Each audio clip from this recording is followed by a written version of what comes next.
So, December the 28th of 1997, I was 14 years old, living in Ridgewood, New Jersey at the Woodley Group Home, which was under the Children's Aid and Family Services umbrella. Now, on this day, December the 28th of 1997, I was cut twice by one of the staff members that worked at the group home. Now, let me tell you what happened. She came to work, I believe Saturday morning, and she had an attitude. I don't know why. I didn't care to learn why. I didn't mesh with her too well.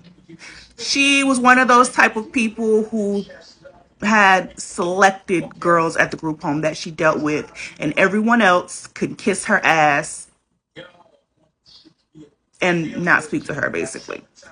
I was one of those. But I'm not going to kiss your ass. I'll stay out your way, but I'm not going to kiss your ass, right? So Sunday afternoon, approximately 2 o'clock, I was in my room majority of the weekend, y'all. So I come down the stairs to get something to eat. She was sitting in the living room. She sees me coming down the stairs and immediately demanded that I go back upstairs. I'm coming to get something to eat. I ignored her.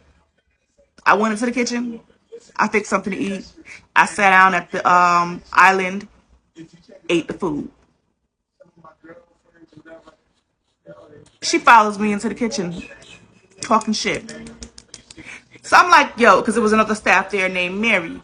Mary stayed in the office. That's all she did. Whenever she worked there, she was in the office on the phone. She only came out if she had to. So I'm like, yo, Mary, you better get her.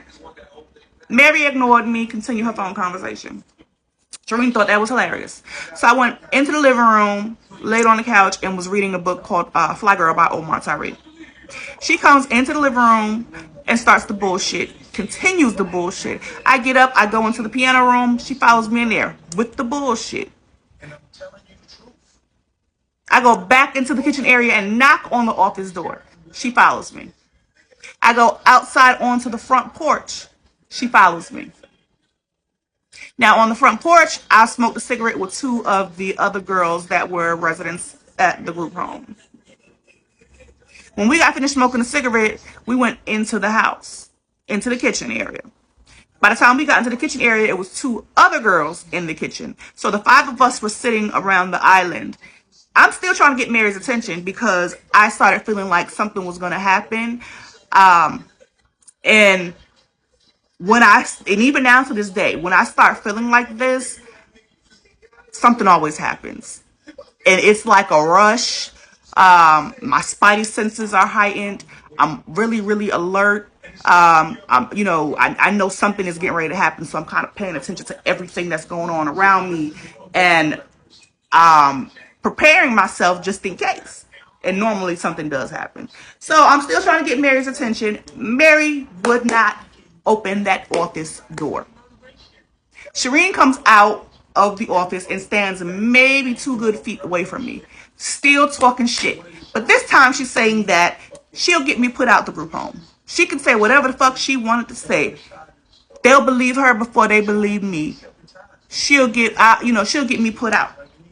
I stood up, I looked her dead in her face, and I said, fuck you, take your ass back to Jamaica, bitch. I said it with my chest. She took that offensively. She pushes me. I fell. I jumped back up. I hit a boom. We started fighting in the middle of the kitchen.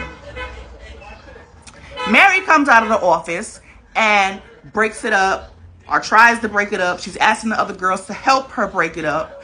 One of the other girls did help.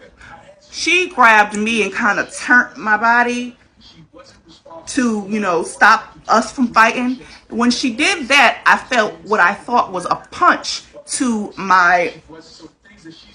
this area, my back shoulder area, right here. I felt it. I heard all the girls saying, oh my God, oh my God, oh my God.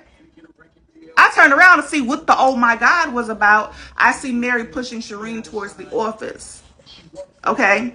Now, mind you, I don't see anything but Mary pushing her to the office. So I go back to where I was originally standing, and I'm looking down. I'm quiet as hell. really trying to understand and decipher what just fucking took place. I had my hands like this, and I'm looking down, and I look at my left thumb. Right, I don't know if y'all can see it, but right there. So I look at my left thumb. It's bleeding, and the skin is lifted.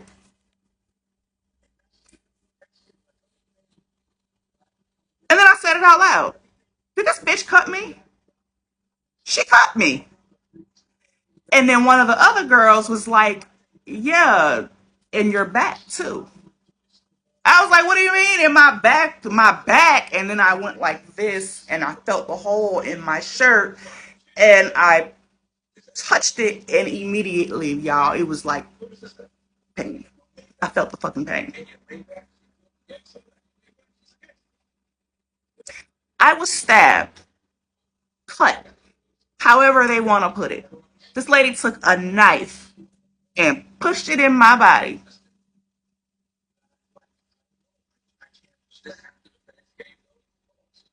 while working in a group home for teenagers. So, that's not all. Mary comes out of the office and snatches the house phone. It was like she must have heard me say something about the police. She runs out the office and she snatches the phone, the teen line that we had. Goes back into the office. So everybody's in an uproar. You need to call the police. You need to call the police. Mary, you need to call the police. Mary refused to call the police. Refused to call the police. A couple minutes later, Shireen comes out of the office, walks past all of us, and gets to the back door and was like, fuck this job, I quit. Now that's part one to this story. Stay tuned for part two. It's coming up. In the meantime, I need y'all to like it, share it, stitch it, comment, whatever. All right. Part two coming up.